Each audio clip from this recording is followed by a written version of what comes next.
Oi, tudo bem? Eu sou Áurea Regina de Sá. Se você me ouve pela primeira vez, deixa eu me apresentar. Eu sou jornalista especializada em Media Training. Há 20 anos, meu trabalho é ajudar pessoas que dão entrevistas para a imprensa, que se expõem em público, a ter melhor desempenho. Infelizmente, quem não está focado na própria comunicação comete falas malditas. Não basta só o treino técnico para evitar isso. É importante se conhecer como pessoa, não para se policiar e não falar, mas para se conhecer o suficiente para não pensar, não julgar ou julgar menos e então não falar o que não deve. A comunicação é só o resultado do que nós somos. Não adianta começar esse processo de trás para frente. Alguns cometem o sincericídio, a prática de falar o que realmente sente e pensa sem filtros. E isso, claro, pode ter consequências. Por mais que você se identifique com a fala super sincera do outro, palavras duras e até de acusação podem não ser adequadas, especialmente quando expostas em público, pela TV, pelo rádio, pela internet. Você se lembra dessa fala aí? Os governadores e prefeitos responderão processos e nós vamos pedir, inclusive, a prisão de governadores e prefeitos. E nós estamos subindo o tom. E discursos estão chegando. O nosso ministério vai começar a pegar pesado com governadores e prefeitos. Nunca vimos o que está acontecendo hoje. A ministra Damares Alves fez essa fala bem maldita durante aquela famosa reunião ministerial em que vários ministros falaram o que não deviam ter falado. Isso foi em 22 de abril. Na semana passada, o Supremo Tribunal Federal encaminhou à Procuradoria-Geral da República uma notícia crime sobre a fala da ministra. Essa é uma das consequências de uma fala maldita. Agora, cabe à Procuradoria optar se prossegue ou arquiva o pedido. É capaz de arquivar. É bom lembrar que o procurador Augusto Aras pediu o arquivamento da investigação contra Bolsonaro por atos e pronunciamentos contra o isolamento social. Isso foi em abril. A PGR tem demonstrado que vai seguir esse caminho, ou seja, minimizar falas e comportamentos malditos dos integrantes do governo. No caso da fala maldita da ministra Damares, é importante também lembrar que o Supremo Tribunal Federal, no início da pandemia, tomou a decisão de dar autonomia aos prefeitos e governadores para que gerissem a crise do coronavírus, exatamente porque o presidente da República era contrário a todas as determinações para a prevenção contra o vírus. A partir daí, o governo federal passou a usar o argumento de que não tem responsabilidade sobre os prejuízos porque a culpa é de prefeitos e governadores. Essa é uma característica do comunicador que se sente a vítima e não se responsabiliza pela comunicação que produz. A culpa é sempre do outro. Ele nunca assume as responsabilidades porque não acha que está errado. Isso realmente não constrói. Tem gente que fala o que não deve porque não tem papas na língua, como dizem por aí. Usa o sincericídio de forma ampla. Tem gente que não presta atenção e tem gente que fala de propósito, porque quer realmente provocar polêmica. Qual das três situações você acha que se encaixa com a fala da Tereza Cristina, cantora, na última semana durante o Conversa com Bial? Ela, que ganhou o título de Rainha das Lives desde o início da pandemia, tem feito muitas apresentações ao vivo no canal do Instagram, que já acumula mais de 300 mil seguidores. Na última sexta, no Conversa com Bial, Tereza Cristina aproveitou para explicar por que faz tantas lives e ela associou o número de aparições ao vivo com as falas do presidente do Brasil. E foi aumentando o número de mortes e foi aumentando o número de bobagens, né, que o Biruliro falava. Ele ia falando cada merda que ele falava, era mais uma live que eu fazia. Quando eu vi, eu estava fazendo todo dia, porque todo dia tem uma bobagem, todo dia tem um negócio. Todo dia tem uma coisa que você fala, não, isso não pode. Não, chegamos ao fundo do poço. Não, não pode ser. Aí para cada coisa dessa tem uma live. Então, Tereza, você sabe que essas falas não terminaram, né? Elas deram uma acalmada desde que a imprensa deixou de fazer a cobertura na frente do Palácio do Planalto. Isso, aliás, fez diminuir as crises de imagem do Brasil e do próprio presidente. E a sensação da semana foi, de novo, a live de toda quinta do presidente Jair Bolsonaro. O espaço público que ele usa para falar com seu público foi outra vez recheado de falas malditas. Eu vou citar a maioria delas aqui. O podcast Fala Maldita é para isso. Essa análise é o que eu faço nos meus treinamentos, indicando os pontos positivos e os de melhoria para o cliente se desenvolver. Aqui não é o caso, o presidente da República não é meu cliente, eu nem sei se ele quer se desenvolver, mas como o objetivo do Fala Maldita é orientar porta-vozes, as minhas observações podem servir para você que dá entrevistas jornalísticas.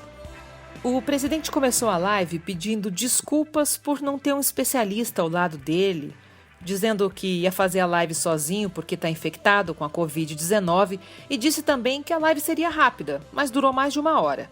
Inclusive, a profissional, a tradutora de Libras que o acompanha em toda a live às quintas, a Elisângela Castelo Branco, apareceu num monitor que ficou posicionado ao lado do presidente. Ela usava uma máscara no rosto com um visor de plástico na altura da boca para deixar os lábios visíveis. Foi muito legal essa iniciativa. Mas o que eu quero ressaltar aqui, em termos de pontos de melhoria, é o pedido de desculpas do presidente. Isso é completamente dispensável. Não precisa destacar o que falta. Então, inverta isso. O indicado seria dizer, hoje, em caráter especial, e porque eu estou infectado com o coronavírus, eu não estarei acompanhado de algum ministro, algum especialista em algum assunto que eu vou tratar aqui. Não precisa pedir desculpas. Isso é o tipo de coisa que não tem que pedir desculpas. É mais ou menos aquele comportamento. Tem situações, talvez você já tenha vivido isso, que você chega na casa de alguém para visitar e a pessoa diz, desculpa a bagunça, viu? Aquela fala começa a te chamar a atenção, mas você não acha bagunça em canto nenhum. Então, a dica é, não destaque o que não precisa ser destacado. Simples assim. Seguindo a análise, tem um trecho em que o presidente usa uma mistura de julgamento, acusação e provocação. Tudo ao contrário do que é necessário para uma comunicação saudável. O Brasil é uma potência no agronegócio. A Europa, lá é uma seita ambiental lá. Eles não preservaram nada do seu meio ambiente, praticamente nada. Quase não soube falar em reflorestamento na região, mas o tempo todo atira em cima de nós. Como é de costume, ele quase nunca embasa suas falas em dados, em fatos. Isso me lembrou uma declaração que ele fez em julho do ano passado, durante um café da manhã com deputados da Frente Parlamentar da Agropecuária. Na época, ele criticou a pressão dos governos francês e alemão sobre a política ambiental brasileira e chegou a dizer que sobrevoou a Europa 2 vezes e não encontrou 1 quilômetro quadrado de floresta. É tão fácil entender que essa declaração não está correta? Eu vou te dar alguns dados. A Agência Ambiental Europeia diz que, desde 1990, o continente ganhou ao menos 170 mil quilômetros quadrados de florestas, uma área equivalente à do Uruguai, uma expansão de pouco mais de 10% da área total até então. Outro dado interessante, segundo a mesma organização, é que a área florestal europeia perdeu entre 1750 e 1850 cerca de 190 mil quilômetros quadrados. De 1850 até hoje, cresceu mais de 380 mil quilômetros quadrados. Bom, diante disso, dá para perceber que a fala do presidente brasileiro é uma falácia, que pode promover, inclusive, a desinformação. Mas olha, não precisa acreditar nessas informações que eu estou te dando, não. Pesquise você. Se digitar no Google Florestas na Europa, você vai encontrar vários sites confiáveis e pode checar tudo isso. A responsabilidade de quem informa é muito grande. E se a intenção for realmente informar, orientar e não confundir, aí dá certo. E ele fez isso em outro trecho em que diz... Lá no Rio de Janeiro, por exemplo, o pessoal, mulheres sendo presas na praia. Falam que a vitamina D ajuda a combater o vírus. Como é que você vai conseguir a vitamina D se você não tomar o sol? Então a praia tinha que ser talvez até estimulada, né? E não proibir, dessa forma radical. Essa fala é uma tentativa, como muitas outras, de convencer as pessoas sobre a importância da reabertura do comércio, uma ideia que o presidente tem desde o começo da pandemia. Ele disse, inclusive, que o vírus era apenas uma gripezinha, disse que tinha que ser homem para enfrentar o vírus. Sempre que pode, ele lança um argumento para defender o que acredita. A questão é que o argumento dele é falacioso. O próprio Ministério da Saúde divulgou uma campanha para esclarecer que era fake news a mensagem que corria na internet de que a vitamina D ajudava a potencializar a imunidade. A nota dizia ainda o seguinte: como não temos vacina, deveríamos de imediato aumentar a exposição ao sol. Mentira! E aí o presidente fala ao vivo numa live que as pessoas precisam tomar sol e as praias têm que ficar abertas. Falta de alinhamento entre o presidente e os ministérios provoca crise. Esse tipo de fala não é só uma fala equivocada que pode provocar desinformação. Isso é fake news. E nessa semana, o presidente falou indignado sobre o projeto que já foi aprovado pelo Senado para combater a produção e a disseminação de conteúdo falso. E ele disse, abre aspas, não vai poder se manifestar sobre nada, fecha aspas. Eu sempre acho que a gente não precisaria ter leis se houvesse consciência, bom senso. Como não existe isso, então somos controlados o tempo inteiro com leis, regras, multas. A fake news representa atraso para o desenvolvimento de qualquer pessoa, de empresas, de um país. Na mesma live, o presidente fez uma outra fala que não foi precisa. Me falaram agora há pouco, não sei se é verdade, é que para você usar cartão de crédito lá fora da Argentina, você paga 30%. Tá? Um porta-voz nunca comenta, responde, fala algo que não tem certeza. Muito menos nesse tom. Me falaram? Me falaram é o quê? Sujeito indeterminado? Quem falou? Depois no outro trecho, não sei se é verdade. Então isso pode ser fake news? Olha a responsabilidade de um porta-voz que abre a boca para falar algo que não sabe. E outra, em vez de falar do país vizinho, a fala devia estar focada nas ações para o Brasil. Comparar a situação da Argentina com a do Brasil, como se no Brasil não houvesse juros de cartão de crédito, né? Tem uma única intenção, mostrar que a escolha que os argentinos fizeram, elegendo Alberto Fernandes, um presidente de esquerda, não foi a melhor. Essa é a opinião do Bolsonaro, porque ele não simpatiza com o colega do país vizinho. Já deu provas disso, inclusive quando se recusou a ir à posse de Fernandes. O interessante é não fazer comparações, não apontar o dedo quando seus problemas também são grandes e não ficar tão à vontade para atribuir conceitos aos outros, especialmente pessoas que você já declarou que não tem afinidade. Esse tipo de comportamento só serve para expor o autor dessas falas e provocar crise. E tem uma outra coisa, viu? A gente não fala sobre algo ou alguém que a gente não gosta, não concorda. Isso seria dar ibope para a torcida contrária. Não gosta? Não fala. Não promova aquilo que não te faz bem. O presidente do Brasil faz isso direto com a mídia. O problema é que tem gente, né, com meios, influente junto a uma parte da mídia, pregando desinformação. Pois é, né? Feio pregar notícias falsas, não é mesmo?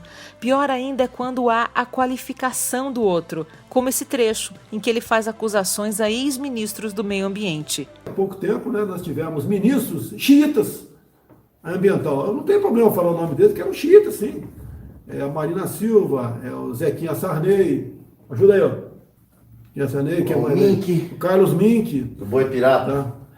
Ou nessa fala em que a ministra atual do meio ambiente ganha um apelido. Você pega o Ministério agora da Agricultura. Quem é que está lá? Tereza Cristina, deputada federal do Democratas de Mato Grosso do Sul. Olha o trabalho que essa senhora faz, é inacreditável. Né? Eu queria até botar um apelido nela, mas ela pode não gostar. Eu ia botar a formiga atômica nela, que ela realmente é excepcional. No mundo todo ela abre mercado para o Brasil. Essa prática é bem recorrente, né? Ele sempre constrói a frase desse jeito. Eu não queria falar, mas... e fala. Em outro trecho dessa live, ele quis falar sobre cerveja, mas substituiu por tubaína e disse: se eu falar de cerveja, depois vão me criticar. Então, não fala, né? Se não é para falar, não fala.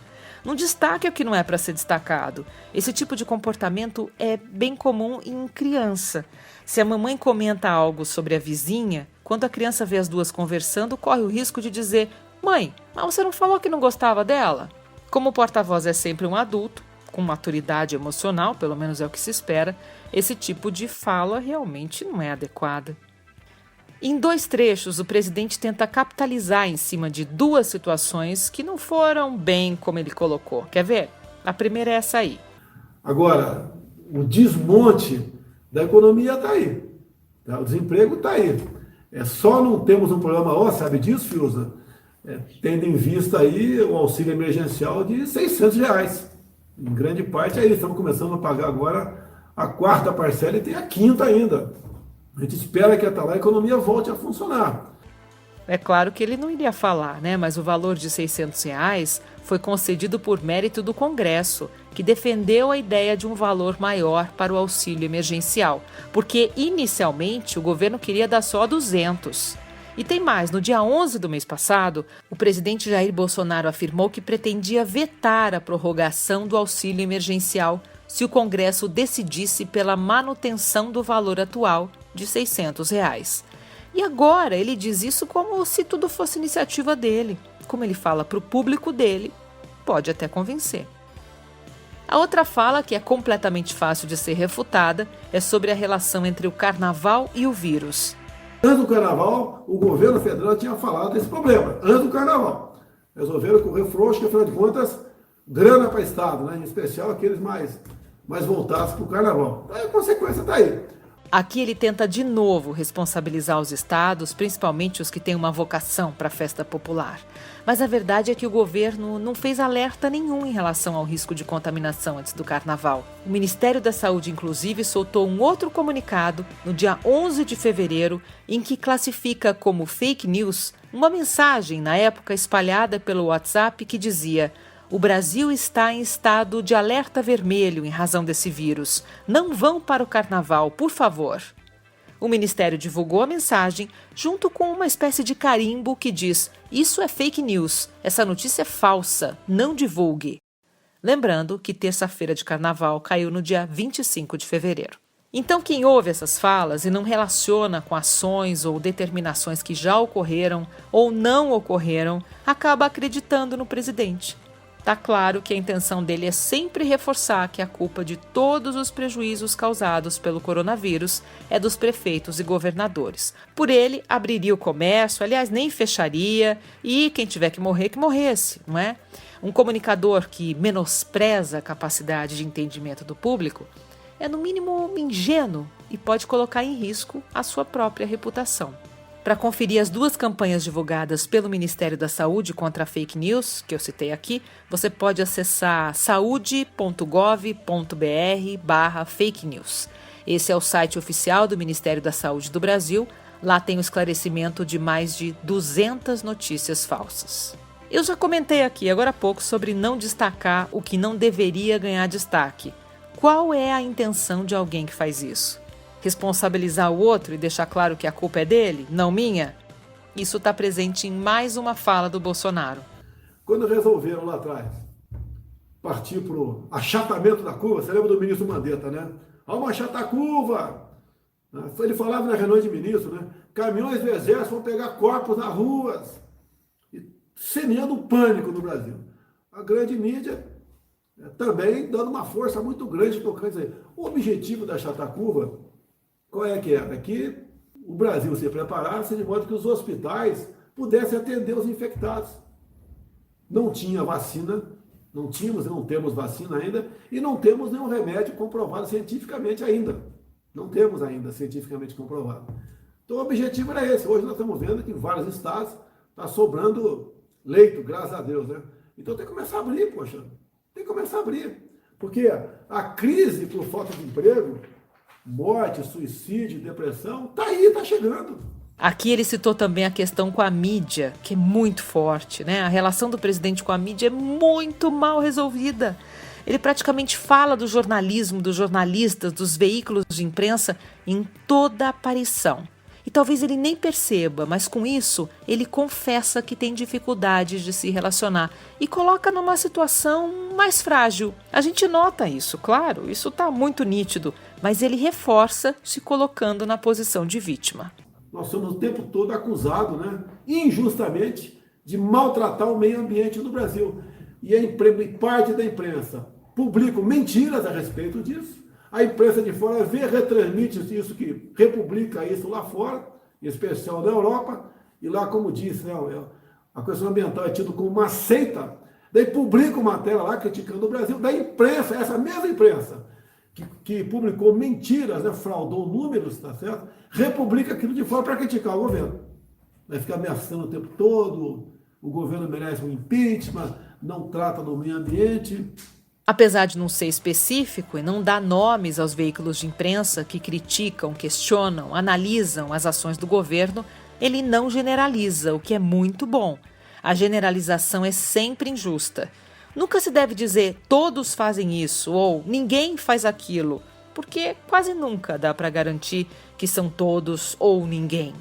Para o presidente Bolsonaro, o jornalista fácil de lidar é aquele que não cobra nada dele, não coloca em xeque suas ações, e essa imprensa ele chama de isenta. No final da live, o presidente abriu para perguntas dos jornalistas da Rádio Jovem Pan, que também transmitiam a live, e antes de ouvir a primeira, confessou de novo a pedra no sapato. Pergunta? Augusto Nunes, você que é o mais antigo, eu vou abrir uma exceção. Eu não gosto de responder pergunta não, porque a deturpação é não por parte de vocês, né?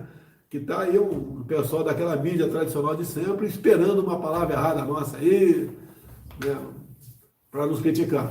Em vez de ter medo de dizer uma palavra errada, o caminho é a preparação. Não só a preparação técnica, mas especialmente a preparação comportamental.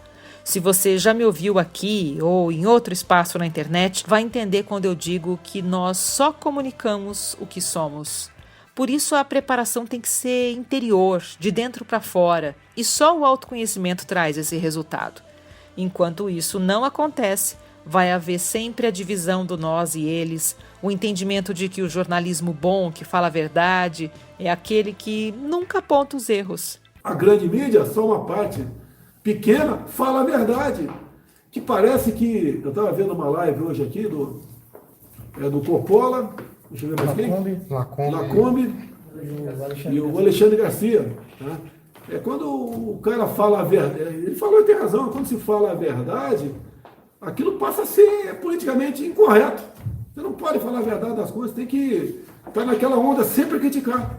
Ele citou aí o nome de 3 jornalistas que são declaradamente bolsonaristas: Caio Coppola, Sérgio Lacombe e Alexandre Garcia. Ou seja, na opinião do presidente, jornalismo bom é aquele feito pelos fãs dele. Quem gosta de bajulação nunca vai se desenvolver e não vai enxergar os pontos de melhoria. Isso se chama auto-engano.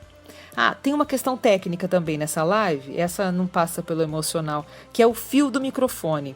Se você assistir a live em vídeo, você vai ver que o presidente está usando uma camisa social um pouco apertada, os botões estão quase explodindo e o fio do microfone de lapela passa na frente da camisa. O correto é passar o fio por dentro da roupa.